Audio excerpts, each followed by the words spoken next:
মহান আল্লাহ তাআলা আকার আছেও না নিরাকার? আহলুস সুন্নাহ ওয়াল জামাতের মতে আমার আল্লাহ তাআলা নিরাকার, সকল আকারের স্রষ্টা আমার আল্লাহ নিরাকার।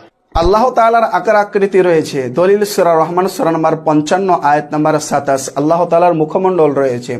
আল্লাহ তাআলার দুই হাত রয়েছে। সূরা সাদ 38 নম্বর সূরা আয়াত নম্বর 75, সূরা মাইদা 5 নম্বর সূরা আয়াত নম্বর 64। আল্লাহ তাআলার দুই হাত রয়েছে। আল্লাহ তাআলার পা রয়েছে। সূরা কলম সূরা নম্বর 68 আয়াত নম্বর 42, সহিহ বুখারী 4848 নম্বর হাদিস। আল্লাহ তাআলার দুই চোখ রয়েছে।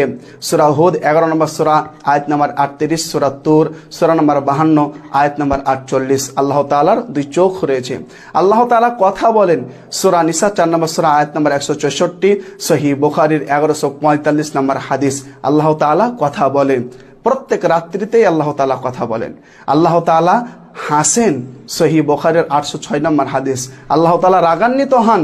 সুনানে তিরমিজির 3373 নম্বর হাদিস। আল্লাহ তাআলার আকার আকৃতি রয়েছে। একেবারে সশরীরে মুমিনগণের সাথে সাক্ষাৎ করবেন আল্লাহ তাআলা। সহিহ বুখারীর 554 নম্বর হাদিস। প্রিয় শ্রোতা মণ্ডলী, তবে আল্লাহ তাআলার কোনো উপমা দেওয়া যাবে না। আল্লাহ তাআলা বলেন সূরা নাহল সূরা নম্বর 16 আয়াত নম্বর 74, ফালা তাদরিবু লিল্লাহি